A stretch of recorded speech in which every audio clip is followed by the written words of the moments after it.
네, 안녕하세요. 본치아니오 원장 이문진입니다. 오늘도요, 먼저 시간에 이어서 암의 대사 특징을 위한 암 억제 방법에 대해서 또 알아보도록 하겠습니다. 오늘도 먼저 시간에 이어서 대사 조절을 통한 암 억제에 대해서 좀 더 알아보도록 하겠습니다. 일단 PPT 보시고요. 베자 피브레이트라는 게 이렇게 있는데, 이 베자 피브레이트가 바로 항고지혈 혹은 항콜레스테롤 그런 데 쓰는 그 양약이거든요. 근데 이게 이제 PPAR 아고니스트 돼 있죠. 이게 뭐냐면 페록시즘 프로리퍼레이터, 요게 A가 액티베이티드 리셉터라는 뜻이거든요. 그게 뭐냐면 페록시즘 증식체 활성 수용체라는 뜻인데, 이 아고니스트라는 뜻은 뭐냐면 이 수용체를 활성화한다는 뜻이고요. 가끔 이제 뭐 이렇게 논문 보다 보면 안테고니스트라는 게 있는데, 그거는 억제한다는 그런 표현인데, 이거는 어쨌든 아고니스트 작용이 있어서요. 베자 피브레이트가 있으면은 일단은 기본적으로요, 어떤 암 증식이라든가 침윤이라든가 전이에 이런 걸 억제를 하는데, 기타 여기 항암작용 돼 있죠. 그래서 이제 항암작용의 대표적인 증식선호가 PI3K, 그 다음에 어크트, 그 다음에 혈관 신생 억제, 항염증 작용, 이런 걸 과정을 통해서 암의 증식과 침윤 전이 억제, 이거를 직접적으로 이렇게 작용하기도 하고요. 그 다음에 아닌 게 아니라 PPAR 그 리셉터에 그 결합을 해서 PGC1A 미토콘드리아 증식 어떤 신호였죠. 이거를 활성화시켜서 미토콘드리아를 이렇게 증식을 시키게 되면 결국은 뭐냐면 미토콘드리아 산화적 인산화가 향상이 되고, 또 해당 과정은 다운되고 젖산 생성은 당연히 또 다운되면 결국 이게 바로브루크 현상과 반대, 그거를 바로브루크 현상을 이렇게 개선을 하는 거죠. 그래서 바로브루크 효과의 대사 이상을 갖다가 정상화를 시켜서 또 다시 암의 증식이라든가 침윤이라든가 전이를 억제를 하게 된다는 뜻이고요. 그래서 요거, 그 다음에 이제 요 PGC1A를 갖다 또 활성화하는 거가 이 PPARS, 요거는 S는 뭐냐면 요런 수용체들의 종류가 많다는 복수형이 표시거든요. 그래서 요런 것도 이제 베자 피브레이트라는 요런 어떤 수용체를 통해서 얘가 활성화도 되지만, 또 메트포르민 되게 자주 등장하죠. 그 다음에 칼로리 제한하는 거, 그 다음에 케톤체, 요게 뭐냐면 그 케톤 식이요법을 케토제닉 다이어트를 하게 되면 케톤체가 많이 형성이 되게 되는데, 그 케톤체가 바로 또 이 PGC1A를 갖다가 활성해서 결국은 쭉 걸쳐서 암 억제로 간다는 얘기 하나, 또 어떤 대안을 이해하시고요.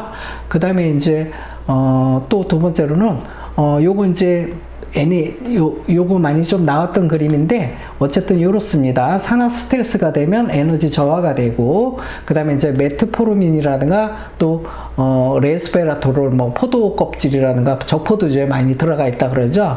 요런 어떤 그 물질, 어떤 그 성분이 결국은 미토콘드리아의 호흡효소 복합체 완을 갖다 억제를 하면서 활성산소를 발생시켜서 미토콘드리아에서 ATP 에너지, 유산소 에너지, 인산화적 산화 과정에서 ATP 에너지 생성되는 것을 억제도 해주고 약간 활성산소도 좀 발생되게 해주거든요. 그렇게 되면서 또 에너지 저하를 주게 되는데, 아니면 또 운동도 또한 에너지 저하를 유도해주고, 또 소식도 에너지 저하를 해서, 그래서 요 조건을 만들어주는 게 약물로 할 수도 있고, 그 다음에 이제 운동으로도 할 수도 있고, 또 소식하는 먹는 거 조절을 통해서 할 수가 있는데, 어쨌든 이게 저하가 되면 바로 ATP하고 AMP의 어떤 그 비율이 향상이 되고, 또 NADH하고 NAD 그 플러스의 어떤 비율이 또 향상이 되면서, 이렇게 이쪽에는 시로토닌을 활성화하고요. 요거는 또 바로 AMP를 활성화하는 키나제를 갖다가 또 활성화를 해서 이렇게 또 이게 활성화되면 또 시로토닌 활성화된다는 얘기 먼저 많이 드렸죠. 그 다음에 역시 시로토닌이 또 LKB1을 활성화하고, 또 AM 되돌이식으로 이렇게 하면서 결국은 또 PGC1A를 또 이제 활성화시켜서 결국은 미토콘드리아 숫자를 늘려서 산화적 인산화를 향상시키고 해당 과정을 다운시키고 젖산 발생을 또 억제를 해서 결국은 대사 바로브루크 암세포 특징의 바로브루크 효과의 어떤 대사 이상을 갖다가 정상화시켜서 또 암을 증식, 치명 전이를 억제한다는 이런 기전들이고요. 그 다음에 이제 요거로 또 PGC1을 억제하는 물질이 바로 이제 베타 하이드록시 부티리산이 써 있고 베자 피브레이트 써 있었죠. 이거 베자 피브레이트는 조금 아까 나왔으니까 생략하고요. 베타 하이드록시 부티리산 요거는 뭐냐면 바로 저기 케톤 시기를 하게 되면 이제 케톤체가 많이 몸에서 늘어나거든요. 그 케톤체의 세 가지 종류 중에 베타 하이드록시 부티리산이라는 이런 종류가 하나 있거든요. 바로 그 물질이 또 PGC1A를 활성화함으로 인해서 미토콘드리아의 기능을 활성화시켜서 역바로브루크 효과를 갖다가 이제 바로브루크 효과를 개선을 해서 암세포의 전이라든가 증식 이런 걸 억제한다는 뜻이고요. 그 다음에요. 요것도 이제, 요것도 한번 좀 나왔던 건데, 포도당 이제 케톤 식이요법 하게 되면 저탄 고지방식이거든요. 그렇게 되면 당연히 포도당이 다운되니까 포도당을 억제한다는 의미가 그 뜻이고요. 또 포도당이 해당 과정을 거쳐서 이렇게 피루부산을 통해서 젖산과 양성자로 빠지기도 하고 또 피루부산이 이제 아세틸코일을 거쳐서 이제 미토콘드리아 들어서 TCA 회로로 이렇게 연결이 되는데 특히 이제 2DG가 많이 나왔죠. 얘는 바로 여기서 헥소키나제라는 그 해당 대사 과정 중에 하나의 효소가 있는데 걔를 갖다 억제를 해서 암세포가 포도당 홀릭해서 해당 대사 쪽으로 가는 어떤 대사를 억제를 한다는 얘기 또 좀 반복되는 거고요. 그 다음에 이제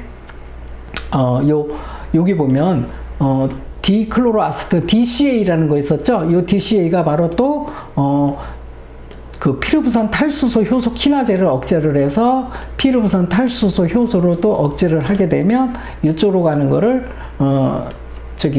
미토콘드리아 작용을 억제를 하는데 이걸 억제하게 해서 이제 피루부산 탈수소 효소로 또 억제를 하게 되면 오히려 이제 해당 과정이 이제 억제가 되고 미토콘드리아 기능이 활성화된다는 얘기를 드리고요. 그 다음에 또 하나는 저산소도 바로 또 이 DCA라는 어떤 물질이 이런 피루부산 탈수소 효소 키나제뿐만 아니라 이 저산소 때 발현되는 히프원이라는 이런 물질도 또 억제를 하게 된다는 뜻이고요. 그래서 결국은 이제 원래 암세포가 해당 대사 쪽으로 해서 세포 안에 젖산 대사가 왕성해지면서 젖산이 많이 쌓인다 그랬잖아요. 그러면 이제 세포 내에 이 젖산이 많이 쌓이게 되면 그 암세포도요, 이 세포 내에 젖산이 쌓이는 거는 효소라든가 여러 가지 해당 과정의 효소라든가 이런 것들을 마비를 시키기 때문에 되게 싫어하고요. 그 다음에 암한테 되게, 불리하거든요. 암이 증식하는데. 그래서 이 젖산 쌓이는 거를 자꾸 열심히 바깥으로 퍼내야 되거든요. 그 퍼내는 게 바로 MCT라 그래갖고요. 카르복실 트랜스퍼라제라 그랬고, 이렇게 퍼내는 운반체예요. 그래서 젖산을 이렇게 바깥으로 퍼냄으로 인해서 세포 밖의 주변이 산성농도가 높아진다 그랬잖아요. 근데 요 작용을 퍼내는 펌프 작용을 억제하는 게 바로 가자라는 우리 한약제거든요. 얘가 또 얘를 억제하고요. 그 다음에 이제 요 펌프가 또 이런 종류도 있지만, 액포형 VAT 파제 요런 또 펌프가 있거든요. 요거에서 특히 양성자를 요거는 이제 양성자하고 젖산도 한꺼번에 다 퍼내는데 그거를 억제하는 건 가자라는 그 한약제고요. 그 다음에 이제 요 양성자를 퍼내는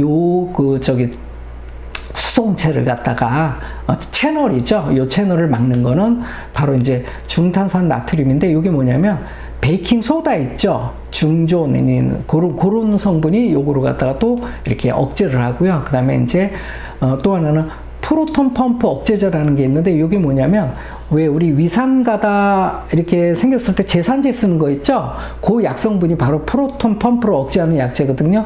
그런 약물들이 또 요거를 갖다 억제를 하게 함으로써 이제 이 안에서 세포들이 살겠다고 젖산을 바깥으로 세포막으로 퍼내는 걸 방해를 함으로써 젖산한테 이 세포 내에 젖산이 많이 쌓이게 함으로써 오히려 세포가 아포토시스를 일으키는 어떤 환경을 또 만들게 하는 어떤 그런 작용을 하는 거고요. 그 다음에 이제 여기 PHI는 뭐냐면 pH 이거는 내부 쪽에 그 산성 농도라는 뜻이고요.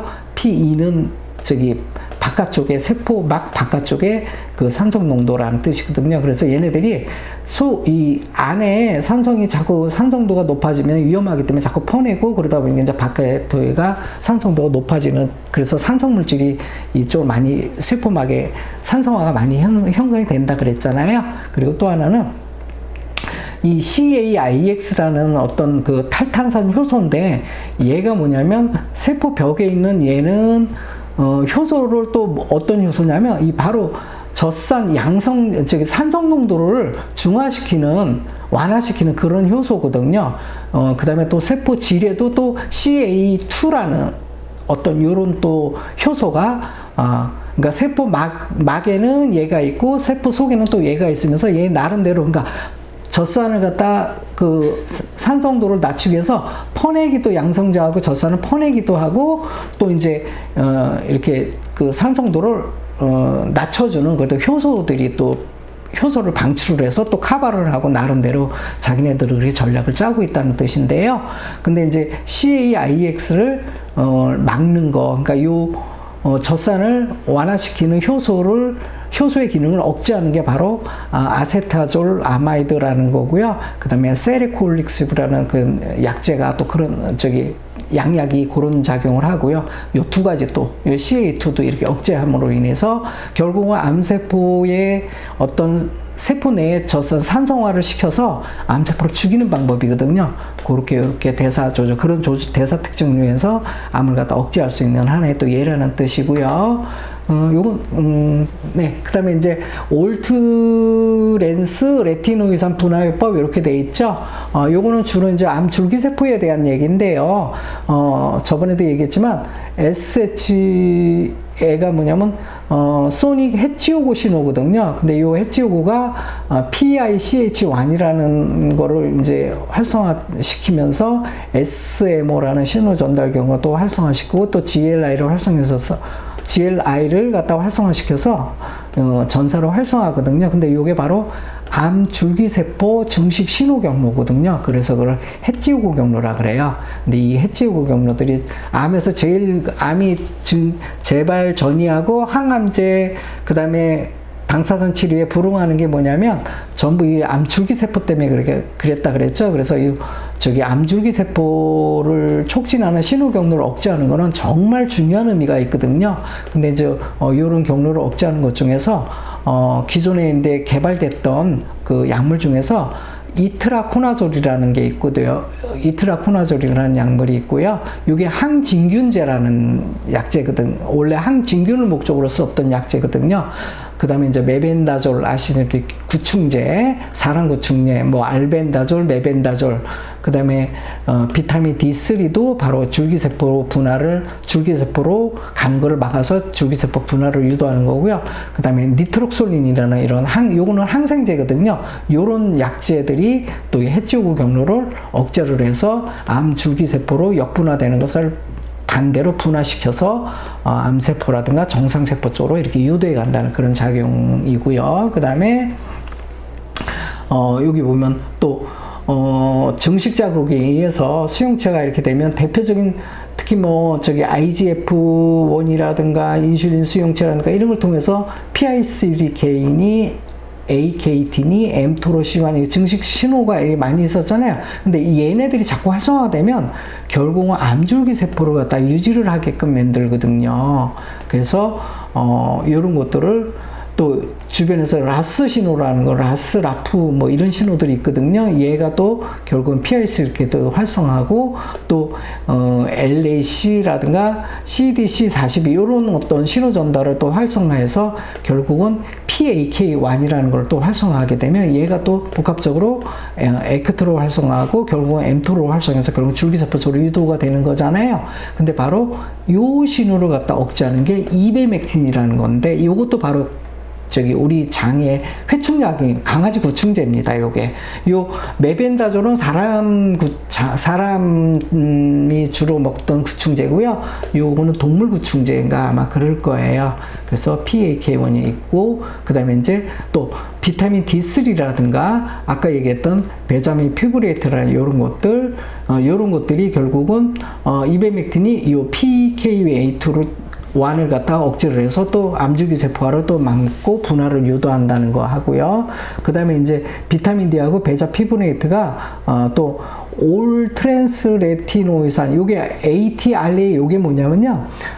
비타민 A 있잖아요. 그거에 대한 어떤 활성 물질들이거든요. 그래서 비타민 A하고 같은 성분 비슷한 어떤 그런 동질 계열의 물질인데 요거를 그러니까 비타민 D하고 비타민 A를 강화를 하게 되면 또 암줄기 세포가 억제된다는 뜻이거든요. 그래서 요런 어떤 물질들이 요 암줄기 세포를 성장 유지를 억제를 하게 되는데 바로 비타민 D하고 베자 피브레이트가 그런 올 트랜스 레티노산을 효과를 강화시켜 주고요. 또 단순 기존의 약제로서 이트라코나졸이라는 약제가 또 이 기능을 또 강화를 시켜서 암줄기 세포를 억제시킨다는 거 하고요. 그 다음에 이제 또 디설피람이라는 금주약이라 그랬죠. 이거 활성산소 많이 발생시킨다 그랬죠. 얘가 또 알데히드 탈수소 효소 1A1을 갖다가 억제를 해서 이게 또 많아지면은 암줄기 세포 성질을 유지하게 되고 암줄기 세포의 요게 마커거든요. 그러니까 암줄기 세포가 이 물질이 많이 감지가 되면 암줄기 세포가 많게 되는 어떤 지표로 쓰는 거거든요. 그러니까 이거를 억제하는 게 바로 디설피람이라는 얘기 드리고요. 그 다음에 여기 아까 요거 해치고 경로도 설명드렸고요. 그래서 요런 약제들이 우리가 이제 예를 들어서 항암제 치료에서 표적 치료제니 비싼 연구 비용 들어서 너무 막 고비용의 치료법에다가 거기 어떤 그 한계 또 종류의 한계가 있는데 이리 옛날에 과거에 연구됐던 그런 어떤 그 기본 어떤 약제들 속에도 이렇게 이런 기능을 해서 암에도 응용할 수 있는 충분한 그 효능을 가진 이미 약제들이 있다는 거를 이렇게 예시를 해서 보여드리니까 되게 이제 예를 들어서 항암제 치료의 한계일 때도 응용 같이 병용으로 해서 통합 치료죠. 그렇게 할 수도 있고요. 그 다음에 제가 천연물 한약 치료제 있었잖아요. 그거하고 또 조합을 해서 또 병용할 수도 있고 하는 그만큼 여러 가지 가능성 어떤 그 방법들이 되게 많아지는 거거든요. 그래서 이런 이해가 그래도 되게 중요하다고 저는 봅니다. 그리고 이제 또 하나 이해인데, 아까 라스 신호, 증식 신호, 바로 또 세포 증식, 에케트, PI3K도 있지만, 이 라스 신호가 또 암을 갖다가 줄기세포 신호로 자꾸 증식을 유도해서 진행성 암으로 만들어서 난치성 암으로 자꾸 만들어가는 하나의 신호 전달이잖아요. 그래서 라스가, 라프 경로도 일하는 것도 있고, PI3K 경로도 서로 연관돼서 이렇게 오고요. 그 다음에 또, LAC, CDC42가 또, 파크1 이쪽으로 이렇게 가는데, 아까도 얘기했지만 이베맥틴이 바로 요 물질 표적을 갖다 요거로 신호를 갖다 억제하는 표적 치료제 역할을 하고요.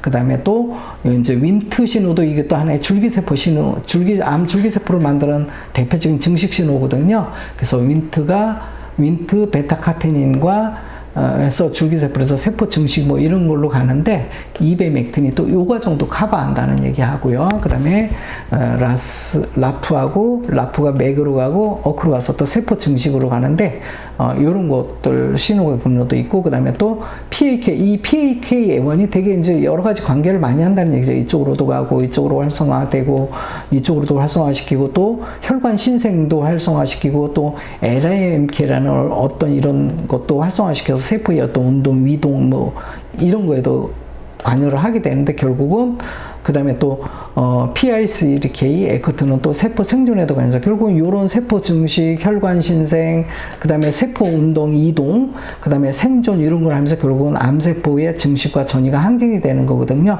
근데 이제 그런 요소, 가장 중심, 핵심 요소들이 되는 요런 데 이렇게 억제하는 게 이베맥틴이 또 이렇게 활용된다는 거예요.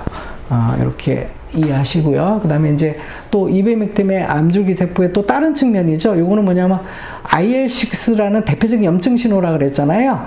대표적인 염증 신호를 또 이제 그 PK1으로 가는데 요 이베맥틴 또 억제를 해서 결국은 스테3라든가 그 다음에 이제 암줄기세포 이 스테3 그러니까 IL6 그 다음에 잭2 이제 야누스키나제 스테3 요 과정도 얘네들이 활성화되면 또 암줄기세포로 가거든요. 그 다음에 PG2, COX2, 고염증 경로, 그게 이제 NF-카파 비활성 경로잖아요.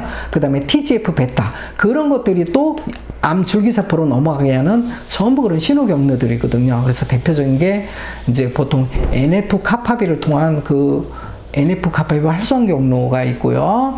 그 다음에 PG2, COX2도 있고, 바로 이게 IL6, 스테3 결국 또 얘네들이 또 연결돼 IL6, 스테3하고 연결되면서 넘어가는 거 그때 이해하셨죠? 그런 관계들 그런 관계들이 바로 다 암줄기 세포를 갖다가 유지하게 하고 증식을 갖다 촉진하는 어떤 신호 전달. 그러니까 염증 신호인데 염증 신호들이 특히 NF-카파비라든가 이 IL6, 잭, 스타3, 스테트3 이런 것들 억제 안 하면요 암줄기 세포를 억제시키는데 매번 실패하거든요. 그리고 아까 세 가지 민트 신호, 해지오그 신호, 그 다음에 또 하나 뭐 있었죠?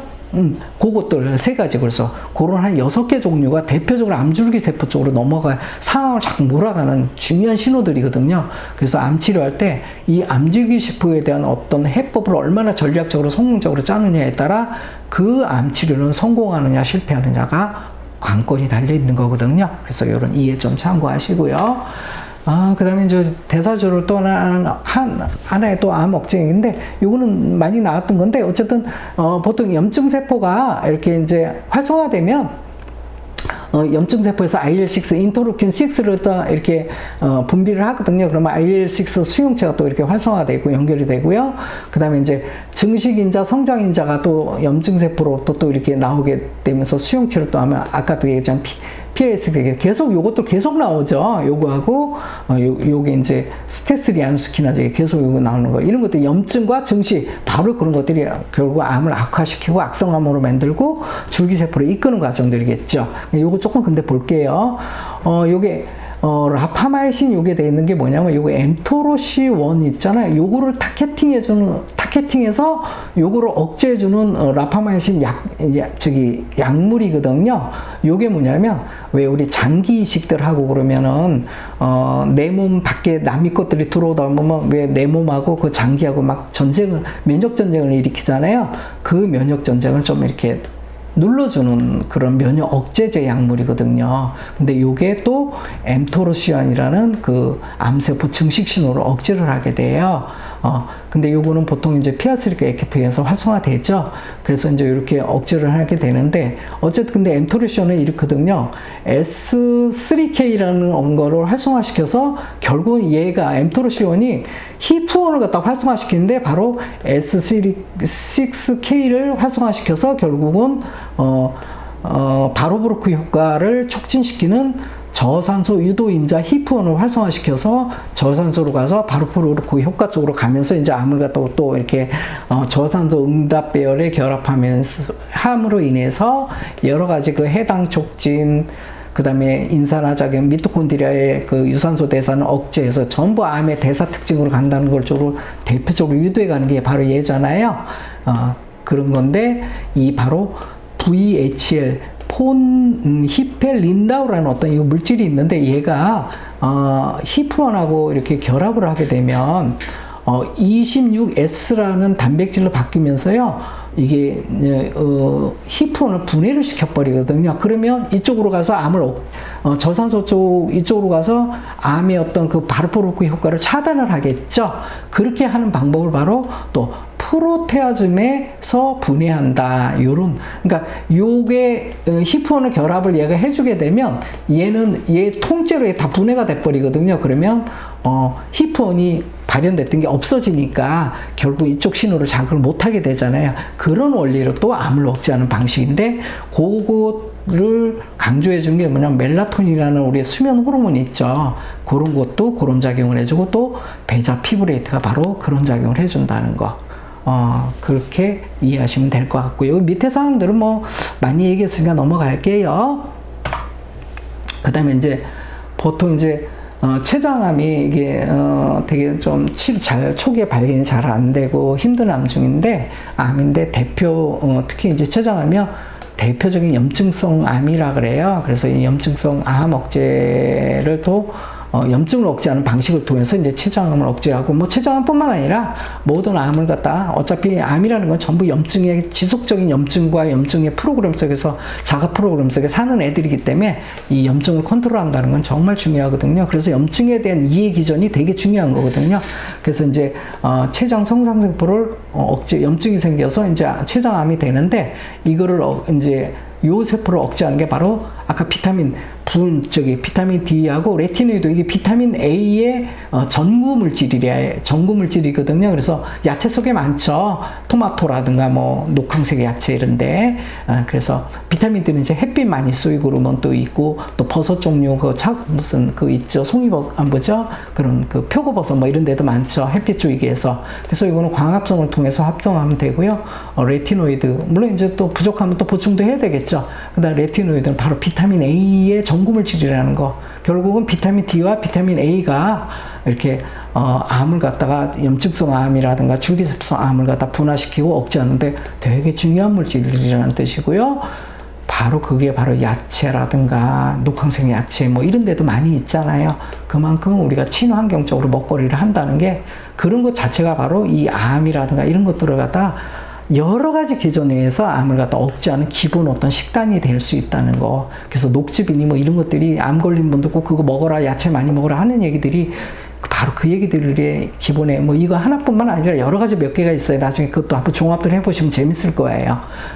그래서 이렇게 해서 어떤 염증을 갖다 이제 염증 과정을 보면 먼저 이거 나왔던 건데 TNF 바로 이제 TNF 알파를 억제하는 게 바로 탈리도마이드라는 그 약제 양약이고요. 또 오라노판이라는 관절염 약일 거예요. 요 탈리도마이드는 아마 옛날에 입덧에 어머님들 이것도 옛날 약들인데 어머니들 임신하면 입덧할 때 그거 입덧을 진정시켜주고 하는 그런 약제였던 건데 근데 옛날에 그런 걸로 목적을 했는데 이게 알고 봤더니 부수적으로 오히려 더 항암 효과를 억제하는 이런 기전들이 있더라. 그러니까 어떻게 보면 지금 항암 표적제 개발을 하나 하려면 막 몇백억, 몇천억 들어가거든요. 근데 기존 것들 시뮬레이션에서 찾아봤더니 이런 기전들은 이게 자동이 이미 항암 표적제가 개발이 돼 있다는 뜻이거든요. 그러면 이게 되게 저렴하거든요. 그러면 이런 것들을 이용해서 저렴하게 활용해서 암을 갖다 컨트롤할 수 있다는 얘기죠. 경제적인 부담도 없이 그런 뜻입니다. 근데 이런 지혜들이 제약회사라든가 이런 데는 별로 인기가 없겠죠. 왜? 돈이 안 되니까. 그래서 이런 얘기들은 또 언제 거기 필요 크는 거 있으니까 한번 참고해 보시고요. 또 너무 그쪽으로는 안 갈게요. 그 다음에 이제 디인돌리메탈이라는 이런 물질은 또 NF 카파비 과정을 또 억제를 하고요. 그 다음에 이제 오라노판이 요 TNF 알파도 억제했지만 또 스테스리라든가 PI3 에케트라든가 MAPK8나 여러 가지 이걸 다 억제하죠. 결국은 여러 가지 다중 표적 물질을 억제하는 약물들일수록요 항암 효과가 되게 좋다는 뜻이에요. 왜냐면 카바 능력이 많다는 뜻이거든요. 하나의 핀셋처럼 송곳처럼 하나같이 탁 찔러대는 것들은 여러 가지 문어발식으로 해서 이것도 맞고 저것도 맞고 할수록 좋은 거잖아요. 그래서 이런 것들을 한번 충분히 응용해두면 같이 뭐 메트포르민이라든가 뭐 이런 것들이 있잖아요. 독하지도 않으면서 크게 항암제만큼 그렇게 표적 항암제라든가 이거보다도 독성도 훨씬 지죠. 이거는 왜냐면 안전 독성 검사 이미 다 통과된 약들이었거든요. 거의. 그러니까 안전하게 또 활용해 볼 수 있다는 얘기하고요.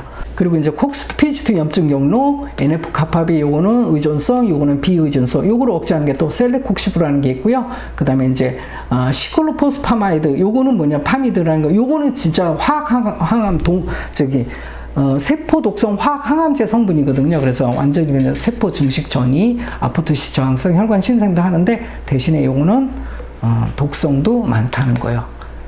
이런 것들에 비해서 얘는 진짜 세포 독성 화학암제이기 때문에 세포 독성이 좀 많은 편입니다. 또 넘어갈게요. 그 다음에 이제 해당 가정과 미토콘드리아의 항산화 시스템을 활용한 암억제. 요거 이제 한번 나왔던 거니까 간단히 넘어갈게요. 글루코스가 이렇게 피로부스로 바뀌는데 바로 이제 헥소키나제를 억제하는 게 아까 2DG도 있었고, 근데 이게 또 오라노폰과 셀레콕시브가 두 가지 병행하고 그러면 또 이 헥소키나제 작용을 또 억제를 한대요. 그렇게 또 참고하시고요. 그 다음에 이제 활성산소 발생하면서 세포의 세포를 자멸을 유도하는 방법이 있었죠. 디설피람이라는 것도 있고요. DCA, 요것도 있고, 그 다음에 2DG도 그런 중복작용이 있고요. 아르테수네이트 얘기했죠. 비타민C 점적 주입했고, 메트포르민 얘기했죠. 제가 이렇게 반복적으로 얘기하는 거는, 요렇게 중첩되는 것들을 주위에서 잘 봐서 나중에 활용을 많이 하시라는 뜻이에요. 예, 그렇게 하시고, 그 다음에 요것들 자체는, 요 해당 과정에서도 활성산소를 발생케 하지만, 또 미토콘드리아에서도 활성산소를 발생케 해서, 결국은 암세포의 세포사를 갖다가 유도를 해준다는 얘기하고요.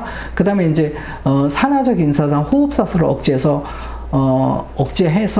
ATP 생산량 자체를 못하게 하는 거 다운시키고 억제를 하고, 그 다음에 활성산소를 또 더 증폭시키는 게 바로 또 오라노판, 셀레콕시브. 요 조합도 괜찮다는 얘기예요. 응용할 가치가 되게 많다는 얘기예요. 그렇게 이해하시고요. 그래서 저는 이렇게 했으면 좋겠어요. 기존 항암제 방법이 정 없는 분들한테 천연물 표적 치료제 제가 말씀드린 거 있죠? 그거는 천연물 자연 어떤 한약은요, 조금 범위가 넓긴 한데, 조금 샤프한 맛은, 예리한 맛은 좀 적어요. 고를 때, 양약은 뭐냐면, 단일 성분이고, 효과성이 되게가 좋거든요. 근데 한쪽으로 너무 효과성이 좋다 보니까 부작용도 생기는데, 천연물, 다중복합 표적 치료제인 천연물과 요런 양약, 크게 이제 세포화학 독성보다는 독성이 엄청 적은 기존에 있는 이런 약물들을 이용해서 같이 통합을 하게 되면 정말 멋진 결과들이 많이 나올 수 있으라고 저는 충분히 예측을 하고 있습니다. 그렇게 활용하셔. 그 다음에 이제 소포체 스트레스, 오토파지, 그 다음에 프로테아즘의 억제 통한 암세포 아포토시스 유도, 요것도 한번 좀 볼게요. 이게 뭐냐면, 일단, 산화 스트레스하고 소포체 스트레스 제가 언제 말씀드린 적 있죠? 결국 뭐냐면, 세포 내에 이제 소포체 스트레스가 와도 그렇고, 산화 스트레스가 와도 그렇고, 결국 이런 것들이 많아지면 결국 암세포도 아포토시스를 당할 수밖에 없거든요. 근데, 그렇잖아요? 근데, 요런 것들을 억제하는 어떤 기본 기전들이 뭐냐면, 왜냐면 이게 소포체 스트레스가 단백질이 그러니까 하자품 단백질이 많이 생겨서 오히려 성가시게 된 거라 그랬잖아요? 그리고 소포체의 어떤 단백질 입체 구조를 만드는데 어떤 방해물이 되는 건데, 오히려 그 기능을 억제하려면 유비키틴이라는 프로테아점 시스템이 뭐냐면 그 하자품을 분해시켜서 없애는 거거든요. 결국은 소포체 스트레스 감소시키는 거거든요. 그렇게 녹여서 없애는 방법이 하나 있고요. 또 하나는 오토파지 리소좀 시스템이라고 해갖고, 오토파지가 뭐냐면 쓸데없는 쓰레기 물질들을 먹어치우는 거거든요. 그렇게 되면 이 소포체 속에 잘못된 하자 물질을 이 오토파지 기능에서 먹어치우면 또 소포체 스트레스가 감소가 되잖아요. 근데 정상세포는 이게 감소가 되면 좋은데, 암세포는 얘가 감소되면 암세포가 생존을 하게 되거든요. 그래서 오히려 얘를 갖다가 감소시켜준 거를 이제 억제를 해줘서 소포체 스트레스를 극대화시키는 게 좋다는 뜻이거든요. 그 방법이 바로 오토파지 리조즘 시스템을 갖다가 억제하는 게 바로 하이드록시 클로리킨이라는 약물이고요. 그 다음에 클레리스로마이신, 요것도 항생제 계통이고요. 그 다음에 이제 요거는 디클로로아세트산 DCA, 메트포르민 많이 나왔으니까 저기 하고요. 근데 이거 푸테로스틸벤 배합돼 있는데 이거 스틸벤인지, 요거는 내가 조금 의심스러운 게 뭐냐면, 푸테로스틸벤이 원래는 블루베리 속에 많이 들어있는 항산화제거든요. 근데 지금 이 목적 취지는 요게 나오면 안 될 것 같은데, 이게 좀 잘못되지 않았나 싶어요. 원작자가 요거 만든 거. 그래서 그거 좀 주의해서 보고요.